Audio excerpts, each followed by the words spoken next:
நேயர்களுக்கு வணக்கம்.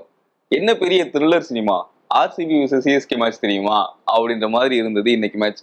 இன்னைக்கு ஆர்சிபி விசஸ் சிஎஸ்கே மேட்ச் பத்தி தான் பேச போறோம். நம்ம கூட former state cricketer doctor V Giri sir இருக்காரு, அவர்கிட்ட பேசலாம். சார் வணக்கம். வணக்கம் நேயர்களுக்கு வணக்கம். இது வந்து நோ கான்சிக்வன்சஸ் இந்த மேட்ச். ஓகே, ரெண்டு பேருக்குமே. பட் இருந்தாலும் த்ரில்லிங்கா இருந்தது. அதை வந்து ஒரு ரியல் ஃபைட் காமிச்சாங்க ரெண்டு பேருமே. அண்ட் இது ப்ரெஸ்டீஜ் இஷ்யூ ஆயிடுச்சு, அதனால காமிச்சாங்க. பிகாஸ் சிஎஸ்கே வந்து ஹியூமிலியேட் பண்ணிட்டாங்க நிறையா ஆர்சிபி சப்போர்ட்டர்ஸ், அதனால தே ஃபாட் வெல். பட் கடைசியில் ரெண்டு டீமும் நிறையா மிஸ்டேக் பண்ணாங்க. I could see lot of mistakes. அதில் வந்து கொஞ்சம் லெஸ் மிஸ்டேக் பண்ண டீம் வந்து வின் பண்ணிடுச்சு. அப்படிதான் நான் எடுத்துக்கிறேன். ஓகே, இது காமெடி ஆஃப் எரர் நிறையா இருந்தது இதில். அதாவது எப்படின்னாக்க கேட்சஸ் அப்படி ட்ராப் பண்ணாங்க ரொம்ப ரொம்ப. அது இந்த கோலி கடைசியில் கேட்ச் ட்ராப் பண்ணிட்டு அது வந்து ஒரு மாதிரி டிபேட்டபிள் கேட்ச் ஆகிடுது. அவர் மட்டும் அது இவங்க வின் பண்ணியிருந்தாங்கனாக்கா கோலியை பயங்கரமாக ப்ளேம் பண்ணியிருப்பாங்க, ஜடேஜா கேட்சை மிஸ் பண்ணி. அது மாதிரி இங்கே வந்து ஜடேஜாக்கு பிடிச்ச கேட்சை பத்திரனா வந்து குத்தினார் அவரை. அதை போட்டு அவங்க ட்ராப் பண்ணாங்க கேட்ச். அது ரொம்ப காமெடியாக இருந்தது. யாருமே வந்து வாய்ஸில் சொல்லலை மை மை மை கேட்ச் அப்படின்ட்டு. இதெல்லாம் வந்து இந்த லெவலில் இது மாதிரி வரக்கூடாது. ஸ்கூல் லெவலில் இருக்கலாம், இந்த லெவலில் இருக்கக்கூடாது. அது மாதிரி நிறையா மிஸ்டேக் ஆச்சு. கேப்டன்ஸ்லேயும் நிறையா மிஸ்டேக் பண்ணாங்க. ஃபார் எக்ஸாம்பிள் ஆர்சிபி பேட்டிங் வந்து அட் ஒன் ஸ்டேஜ் செம்ம டோட்டல் இருக்கு, 125 for 1 in 12 overs. 125 for 1. Kohli going great guns. அவங்க நல்ல நல்ல பார்ட்னர்ஷிப் இது நல்லா இருந்தது. அப்போ கோலி அவுட் ஆன உடனே இவங்க பட்டிடாரும் அதுக்கப்புறம் ஜிட்டேஷும் வந்தாங்க. பெரிய மிஸ்டேக். உள்ள வந்து டிம் டேவிட் இருக்காரு அண்ட் ஆல்சோ ரொமாரியோ இருக்காரு, பிளஸ் குருணால் பாண்டியா இருக்காரு லெஃப்ட் ஹேண்டர். இந்த மூணு பேர்ல யாராவது வந்திருக்கணும். இப்போ பட்டிடார் எதுக்கு அந்த கேப்டன் அந்த ஏர்லியா வந்தாரு தெரியல. அவரால் வந்து ஸ்ட்ரைக் பண்ணி அப்படியே இறங்கிடுச்சு ரன்னு. அப்படியே ரன் ரேட் இறங்கிட்டு அவங்க 180 அடிப்பாங்களான்னு சந்தேகம் ஆயிடுச்சு. அந்த சமயத்தில் ரொமாரியோ வந்தார், ரொமாரியோ ஷெப்பர்ட். அவர் வந்து அழகாக தோனி என்ன பண்ணார், சாம்கரனுக்கு ஒரு ஓவர் இருக்கு அண்ட் காம்போஜுக்கு ஒரு ஓவர் இருக்கு. ஏற்கனவே ஃபர்ஸ்ட் 2 ஓவரில் வந்து கலில் கண்ணாப்பனால் மட்டமாக போட்டார், ரைட்டா? அவருக்கு கொண்டு கொடுத்தாரு 3வது ஓவர் 31 ரன். இதெல்லாம் பிளண்டர் ஆஃப்டர் பிளண்டர், ரெண்டு சைடும் பிளண்டர் பண்ணிச்சு. ஓகே, அதை நான் தான் பார்க்குறேன். ஓகே, நான் கலீல் அகமதுல இருந்தே வரேன். அவரு பேட்ஸ்மேன் அடிக்கிறாருன்னு தெரிஞ்சுமே இவர் ஷார்ட் ஆஃப் தி லென்த்லயே வந்து திரும்ப மாதிரி. அதுதான். இப்ப கடைசியில வந்து யாஷ் தயால் வந்து ஒரு வேஸ்டை ஃபுல் டாஸ் போட்டார் பார்த்தீங்களா? இதெல்லாம் என்ன சொல்றது? அதாவது நீங்க வந்து சாதாரணமா போட்டு 4 அடிச்சாலே பரவாயில்ல. அந்த மாதிரி சமயத்துல 6 கொடுத்து நோ பால் கொடுத்து, நோ பாலுக்கு ஒரு எக்ஸ்ட்ரா பால் கொடுத்து, இதெல்லாம் புத்தி இருக்கணும் இல்ல? நோ பால் போடலாமா அந்த சமயத்துல? இதுதான் நான் சொல்றது. ரெண்டு பேரும் நிறைய மிஸ்டேக் பண்ணாங்க ரெண்டு சைடும். காம்போஜ் நீ ரொம்ப டீசெண்டா போட்டாரு, ரொம்ப டீசெண்டா போட்டாரு. நான் எதிர்பார்த்ததுக்கு மேல அது அளவா போட்டாரு. இன்ஃபேக்ட் அவர் ரன்னு கொஞ்சம் இனிஷியலா கொடுத்தது காரணம் வந்து நாட் இஸ் ஃபால்ட். ஆமா, அவர் நல்லா தான் போட்டாரு, ரொம்ப நல்லா போட்டாரு. கலீலோட நல்லா போட்டாரு. அவர் எப்படி அந்த மேட்ச் டிராப் பண்ணாங்கன்னு தெரியல. சிஎஸ்கே அவர் கூட டீசென்டான பால்ல தான் வந்து பேட்ஸ்மேன் பவுண்டரி அடிச்சாங்க. ஆனா அந்த கடைசியில கலீல் கொடுத்தது காம்போஜ் கிட்ட கொடுத்துருக்கலாமோ அப்படின்ற மாதிரி. ஆமா, காம்போஜ் இருக்கு, சாம் கரன் வேற இருக்கு. ரெண்டு பேரும் ஒருத்தர் கொடுத்துருக்கலாம். அது ரொம்ப பெரிய மிஸ்டேக். அது ஓவர் இட் இஸ். இன்னொன்னு சார், கிரிக்கின்ஃபோல ஒரு ஆர்டிக்கல் பார்த்தேன். அதுல என்ன சொல்லியிருந்தேன்னா, ஆக்சுவலா அது ஆர்டிக்கல் கிடையாது, ஒரு நியூஸ். என்னன்னா, நேத்து சிஎஸ்கே பிளேயர்ஸ் வந்து நிறைய பேர் வந்து ப்ராக்டிக்ஸ்ல இல்ல, ப்ராக்டிக்ஸ் பண்ணல அப்படின்னு சொல்லிட்டு ஒரு செய்தி. நிறைய கொஞ்சம் பேர் தான் ப்ராக்டிஸ் பண்ணாங்க, கொஞ்சம் பேர் ப்ராக்டிஸ் பண்ணல. நடுவில் மழை வந்துருச்சு, அது ஓகே. ஆனா மழை நின்னதுக்கு அப்புறம் கூட வரல. ஆர்சிபி பிளேயர்ஸ் வந்து கண்டினியூஸா ப்ராக்டிஸ் பண்ணிட்டே இருந்தாங்க அப்படின்னு சொல்லி. இது ரெண்டு விதமா பார்க்கலாம். ஒன்னு வந்து யூஸ்வலா வந்து அந்த கோச் வந்து டிசைட் பண்ணுவார், இன்னைக்கு வந்து ஆஃப் டே அப்படின்னு சொல்லுவார். ஆப்ஷனல் ப்ராக்டிஸ்லாம் இதெல்லாம் வந்து ஒரு டீம் மீட்டிங்ல ஒரு டிசைட் பண்ணிப்பாங்க. ஆப்ஷனல்னாக்க ரொம்ப டயர்டா இருக்கு, இப்போ ஊர்ல இருந்து வந்தது, அதனால வந்து இன்னைக்கு வேண்டாம் அப்படிலாம் அதெல்லாம் இருக்கு. இன்னொன்று வந்து இன்னொரு விதமா பார்க்கணுன்னாக்க நோ கான்சிக்வன்சஸ். இந்த மேட்ச் வின் பண்ணா கூட எதுக்கு நம்ம கஷ்டப்பட்டு அந்த மாதிரிலாம் கூட எடுத்துக்கலாம். பட் ஆனா இந்த மேட்ச் ரியலாகவே சிஎஸ்கே வந்து ஒரு நல்ல இன்டென்ட் காமிச்சாங்க. அந்த ஓப்பனர் வந்து சூப்பராக ஆடினாரு. ஆயுஷ் மாத்ரே பிரமாதமாக ஆடினாரு. நல்ல ஃபியூச்சர் அவருக்கு. அண்ட் நம்பர் 3 வந்து பாவம் அவுட் ஆயிட்டார் அவரு. இல்லைன்னா அவரும் நல்லா இருந்திருக்கும். சாம் கரன் நல்லா இருக்கும். பட் ஜடேஜா வந்து அந்த எல்லாரும் திட்டி அவர் வந்து அது உரைச்சிருக்கு போல இருக்கு அவருக்கு. ஏன்னா அவர் திட்டாதாலும் கிடையாது, எல்லாரும் திட்டினாங்க அவரை. அதனால அவருக்கு வந்து உரைச்சிருக்கு. அவர் வந்து ரொம்ப நல்லா விளையாடினார் இன்னைக்கு. ஓகே, ஆர்சிபி பேட்டிங்ல இருந்து இப்போ ஆர்சிபி பேட்டிங் ஓப்பனிங் வந்து ரொம்ப ரொம்ப நல்லா இருந்தது. சால்ட் விட்டெடுத்த வந்து பேத்தல் வந்து இன்னும் ரொம்பவே வந்து ஃபுல்ஃபில் பண்ற மாதிரி இருக்கு. நம்ம இவர் கல்லில் அவரால் வள்ளல் வழங்கினார். அவ்வளவு மட்டமா போட்டார். அதான் நீங்க சொல்ற நீங்களே கண்டுபிடிச்சு சொன்னீங்க. ஷார்ட் பால் தவிர வேற எதுவுமே போடல. அவருக்கு அது ஒண்ணுதான் அடிக்கிறார். போட்டு போட்டு போட்டு கொடுத்தாரு. ரொம்ப அதுதான் நான் என்ன சொல்றேன்னாக்க, நம்ம ஸ்டாட்டிஸ்டிக்ஸ் ரொம்ப நம்பக்கூடாது. பேட்ஸ்மேன் அடிச்சா போலர் போட்டு கொடுக்குறாங்க. போலர் விக்கெட் எடுத்தாக்க பேட்ஸ்மேன் அவுட் ஆயிட்டு போறாரு. இந்த மாதிரி இருக்குது. மிஸ்லீடிங். ஓகே, எனக்கு வந்து இன்னைக்கு விராட் கோலி ஆடின இன்னிங்ஸ் பார்த்துட்டு எனக்கு விண்டேஜ் கோலி பார்த்த மாதிரி இருந்தது. ஏன் அப்படின்னா 2012 or 13 நினைக்கிறேன், ஒரு ட்ரை சீரீஸ் ஒன்று, ஒரு அந்த மேட்ச்ல ஜெயிச்சாதான் ஃபைனல் ஆட முடியும் அப்படின்ற ஒரு கதை.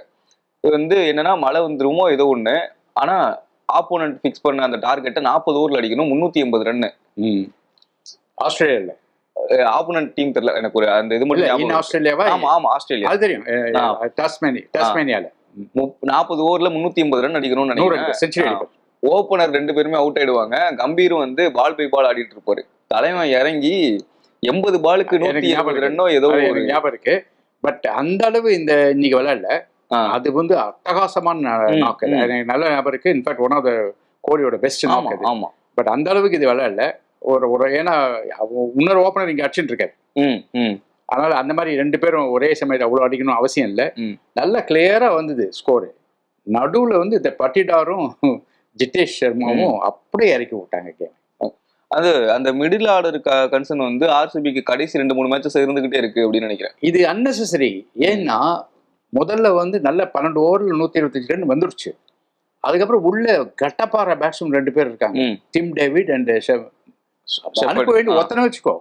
ஒத்தனை அனுப்பலாம்ல. அப்புறம் குருணால் பாண்டே லெஃப்ட் ஹேண்டர், அவன் அனுப்பிச்சா இன்னும் வசதி. அவனும் நல்ல பிக் ஹிட்டர். அவன் சாதாரண பிளேயர்ல நல்ல பிக் ஹிட்டர். அவன் சமயத்துல வந்து 6 அடிப்பான். அவங்கள அனுப்பிச்சிருக்கணும். பட்டிடாரும் ஜிட்டேஷன் சான்ஸே கிடையாது. ஓகே, அது ரியல் மிஸ்டேக். அது ஷெவாலோட இன்னிங்ஸ் வந்து கடைசி 15 பால் இருக்கும்போது கிரீஸ்குள்ள வராரு. 14 பார் அவர் எடுத்துக்கிறாரு. அந்த 14 பால்ல 53 ரன் அடிக்கிறாரு. ஆமா, அது வந்து என்னன்னு சொல்றது, போலர் மேல இது பண்றதா, 31 ரன் கொடுத்த போலரை சொல்றதா, என்ன யார சொல்றதுன்னு தெரியல எனக்கு. போட்டு போட்டு கொடுத்தாரு அவரு. அந்த 19வது ஓவர் வந்திருக்கவே கூடாது. கலையில மட்டும் அவரை அடிச்சு அடியில கடைசியில 10 ரன் வந்து அவர் அப்செட் ஆகி அவரே அடிச்சாங்க. அது வரைக்கும் நல்லா போட்டார் 10 ரன். அவரையும் அடிச்சாங்க கடைசியில. அது மொத்தத்துல வந்து மிஸ்டேக் ஆஃப்டர் மிஸ்டேக் 2 பேரும் பண்ணாங்க. Okay, CSK batting. Shaik Rasheed வந்து உள்ள வந்த போது ஃபர்ஸ்ட் மேட்ச்ல ரொம்ப ரொம்ப நல்ல ஒரு பிக்கா இருந்தது. அவரு எங்க தப்பு பண்றாரு? பிரஷர்ல தப்பு பண்றாரா? அவர் வந்து தப்பு பண்றாரா? ஆயுஷ் மாத்ரே அளவுக்கு கிரேட் பேட்ஸ்மேன் கிடையாது. அவரோட லிமிடேஷன் இருக்கு அவருக்கு கேம்ல. ஓகே, அதனால வந்து அவரை வந்து அவ்வளோ ஹையா நீங்க எடுத்துட்டு போகணும். ஆயுஷ் மாத்ரே வந்து அந்த சூரியவம்சி மாதிரி ஒரு 17-year-old ப்ராடிஜி அது. ஸோ அதனால வந்து ஷேக் ரஷீத் இன்னும் கொஞ்சம் பிக்கப் ஆனா நல்லா விளையாடுவார். ஆனா இருக்கிறதுக்குள்ள பெட்டர் அவர், அவ்வளவுதான். ஓகே, ஏன்னா அவரை விட்டாக்க வேற ஓப்பனர் கிடையாது. அப்புறம் இன்னொன்னு சார், ஆயுஷ் மாத்ரே வந்து நிறைய ரிஸ்கி ஷாட்ஸ் ஆடல. ஆமா, நோ ஸ்லாக் ஸ்வீப் எதுவுமே ஆடல. அக்ராஸ் த லைன் கூட ஆடல. பேக் லிஃப்ட்டை கண்ட்ரோல் பண்ணாரு. நான் உங்களுக்கு சொல்லிட்டே இருந்தேன், அந்த பேக் லிஃப்ட் ரொம்ப ஓவரா வருது அப்படின்னு சொல்லிட்டு. அதை வந்து இன்னைக்கு கண்ட்ரோல் பண்ணி, அது யார் சொன்னாங்கன்னு தெரியல, அதை கண்ட்ரோல் பண்ணி ஆடினாரு. ஓகே, அண்ட் ஆல்சோ வந்து பவுலர்ஸ் வந்து கொஞ்சம் ஹெல்ப் பண்ணாங்க அவருக்கு அடிக்கிறதுக்கு.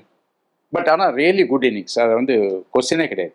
Very good. இந்த நாக் 97 பாவம் 100 அடிச்சிருக்கலாம். இன்னொன்று சார், ஆர்சிபி மிடில் ஓவர்ஸ்ல வந்து குருணால் பாண்டியா வச்சுக்கிட்டே போயிருக்கலாமோ அப்படின்ற மாதிரி இருந்து, அவங்க எதுக்கு குருணால் பாண்டியா வச்சு ஓபன் பண்ணாங்க அப்படின்னு தெரியல. ஏன்னா குருணால் பாண்டியா மிடில் ஓவர்ல ரொம்ப ரொம்ப எஃபெக்டிவா இருந்திருக்காரு. போட்டாரு ஓப்பனிங் பிரமாதமா போட்டாரு. மிடில் ஆர்டர்ல கொண்டு வரல அவர். கொண்டு வரல. அதுதான் என்னன்னு தெரியல. பட் ஆனா அந்த ப்ராப்ளம் என்னன்னாக்க, ஜடேஜா இருந்தாருல்ல, அதனால கொண்டு வரலையா அப்படின்னு சொல்லு. ஏன்னா இந்த லெஃப்ட் ஹேண்டர், அதனால கொண்டு வரலையான்னு தெரியல. அது ஜடேஜா வந்து இதுதான் ஃபர்ஸ்ட் அடிக்கிறதுன்னு நினைக்கிறேன் இந்த இதுல. ஆமா சார், ரொம்ப நாள் கான்ஃபிடென்ட்டா அடிக்கிறதுன்னு நினைக்கிறேன். ஒரு 50 அடிச்சாரு முன்னாடி அடிச்சாரு. ரன் பால் அது டெஸ்ட் கிரிக்கெட். ஆமா ஆமா ஆமா. இதுதான் வந்து ரியலாவே T20 கேம் ஆடினாரு. அதனால டெஃபினட்டா வந்து அந்த குருணால் பாண்டியா வந்து கொண்டு வந்திருக்கலாம். பட் ஜடேஜானால கொண்டு வரலன்னு நினைக்கிறேன். T20லயே வந்து ஜடேஜாவோட ஹையஸ்ட் ஸ்கோர் IPL இதுதான் அப்படியா அப்படின்னு நினைக்கிறேன். ஐயோ அது ரொம்ப சேட். இத்தனை வருஷம் ஆடி 77 ரன். அதாவது solid batsman, key batsman for CSK. இதுதான் டாப் ஸ்கோர்னாக்க நாட் குட். ஆர்சிபி கேட்ச் விட்டது அதெல்லாம் பார்க்கும்போது விண்டேஜ் ஆர்சிபியா போயிட்டாங்களோ அப்படின்ற மாதிரி இருந்தது. பதட்டமா ஆடுறது, முக்கியமான நேரத்துல வந்து முக்கியமான கேட்சஸ் வருது, மிஸ்ஃபீல்ட் அதிகமா பண்றது அப்படின்றது நம்ம வந்து 2009 இருந்தே பார்த்துட்டு இருக்கோம். ஃபைனல்ல இருந்தே. ஆமா, அது வந்து நம்ம இந்த பேட்டிங்ல வந்து பழைய ஆர்சிபியை கொஞ்சம் காமிச்சாங்க. இந்த மிடில் ஆர்டர் பேட்டிங் இதுதான் ஆயிட்டு இருக்கும். ஒவ்வொரு டைம் நல்ல ஷாட் கொடுப்பாங்க, மிடில் ஆர்டர் அப்படியே இறக்கிடுவாங்க ஆர்சிபியை. அண்ட் பவுலர்ஸ் வந்து கெடுத்துருவாங்க. அப்படி இருந்தது. பட் இந்த தடவை வந்து நல்லவேளை ரொமாரியோ ஷெப்பர்ட் வந்து காப்பாத்தினார். அவர் தான் மேன் ஆஃப் தி மேட்ச் கொடுக்கணும். யாரு கொடுக்குறாருன்னு தெரியல. இன்னொன்று சார், ஹேசல்வுட் இல்லாம வந்து ரொம்ப சங்கடப்படுறாங்க அப்படின்றது கண் கூட தெரியுது. ஆமா, பட் இவர் லுங்கி வந்து நல்லா போட்டாரு இன்னைக்கு நல்லா தான் போட்டாரு. நாட் வெரி பேட், நல்லா தான் போட்டாரு. இப்போ கம்பேர்ட் டு அதர்ஸ் நல்லா போட்டாரு. புவனேஷ்குமார் வந்து அவரோட போலிங் ஆக்ஷனுக்கு யார்கர் தான் சூட்டபிள் பால். வேற எது போட்டாலும் அடிக்க முடியும். ஏன்னா அவர் ஸ்பீடு கிடையாது. அதை வந்து இன்னைக்கு அடிச்சாங்க அவரு. ஆமா ஆமா, 2வது 3வது ஓவர் அவர் அடி 26 நினைக்கிறேன். ஆமா, அதுக்கப்புறம் கடைசியில கூட 5 பால் யார்கர் போடுறாரு. ஓவர் இருந்தான் 6வது பால்ல கொஞ்சம் யார்கர் இல்லாம க்ளோஸ் பால் போடுறாரு, 6 அடிச்சிடுறாங்க. அந்த மாதிரி ஆயிடுச்சு. அது அவர் இனிமே என்ன பண்ணணும், ஒன்லி யார்கர் தான் போடணும் கடைசியில. ஓகே, சிஎஸ்கே வந்து இன்னும் ஒரு மிஸ்டேக் பெருசா பண்ண மாதிரி எனக்கு தோணுது. என்னன்னா தோனி இறங்கினார். அந்த சமயத்துல சிவம் துபே தான் உள்ள இருக்கார். அவரை இறக்கிருக்கணும் அந்த சமயத்துல. ஏன்னா சிவம் துபே வந்து பெட்டர் ஸ்ட்ரைக்கர். ஆமா, தோனி இப்ப ஃபார்ம்ல இல்லை. ஓகேயா, அதனால சிவம் துபே வந்தாக்கா மேட்ச் டர்ன் ஆகலாம்னு எனக்கு தோணுது. தோனி இடத்துல டெஃபினட்டா ஐ ஃபீல் தட் வே. ஏன்னா சிவம் துபே வந்து அந்த 2 பால் அடிச்சதுல ஒரு 6 அடிச்சார் அவர். வந்தது 2 பால்ல. 2வது வந்து அவர் is a clean hitter, better hitter. அது எஸ்பெஷலி லெக் சைட்ல. அது தோனி வந்து ஒருவேளை ஜடேஜா இருக்கார், ரைட் ஹேண்டர் இருந்தால் பெட்டர்னு சொல்லிட்டு வந்தார் போல இருக்கு. பட் இருந்தாலும் தோனியோட ஸ்ட்ரைக் வந்து அவ்வளோ எஃபெக்டிவா இல்லை. ஓகே, ஸோ நான் வந்து அது தோனிக்கு பதிலாக சிவம் துபே வந்தால் நல்லா இருக்கும்னு ஃபீல் பண்ணேன். நான் ஏன் இந்த தோனி பதிலாக சிவம் துபே வந்திருக்கான்னு சொல்றேன்னாக்க 18th ஓவர் சுயாஷை கொண்டு வந்தாங்க. தோனி இருக்காது. ஆமா ஆமா, தட் மீன்ஸ் தோனியோட வீக்னஸை தெரிஞ்சுட்டு சுயாஷ் கொண்டு அந்த ஓவர் வந்து 4-5 ரன் தான் கொடுத்தாரு அவர். அதுதான் one of the best over 18th over. Okay, அங்கதான் வந்து சிவம் துபே இருந்தாக்க 2 6 அடிச்சிருப்பாரு. இன்னொன்னு, சிவம் துபேவும் இந்த சீசன்ல வந்து ஸ்பின்னருக்கு அகைன்ஸ்டா ஸ்ட்ரகிள் ஆயிருக்காருல. மொத்தமே 100 தான் ஸ்ட்ரைக் ரேட்டே வச்சிருக்காரு. இல்ல கரெக்ட். பட் அவர் is known to hit spinners. So அதனால தான் நான் சொன்னேன். 2வது வந்து he is a better striker than Dhoni.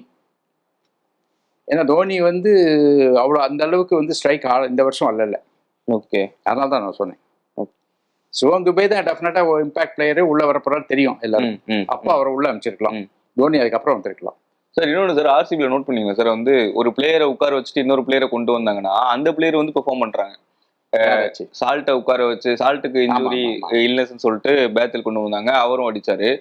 அவர் வந்து ஹேசல்வுட்டுக்கு வந்து இன்ஜுரின்னு சொல்லி இங்கிடியை கொண்டு வந்தாங்க, அவரும் நல்லா பெர்ஃபார்ம் பண்ணாரு.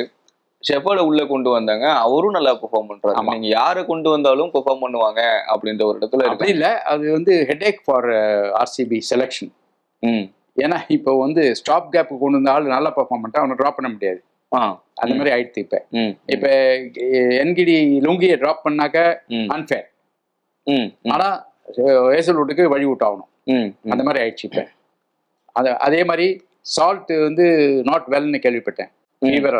அவர் ரெக்கவர் ஆகி வந்தாக்கா அவர் வழி விடணும். ஈவன் 50 அடிச்சா கூட அவர் வழி விடணும். அந்த மாதிரி சிச்சுவேஷன் ஆயிடுது.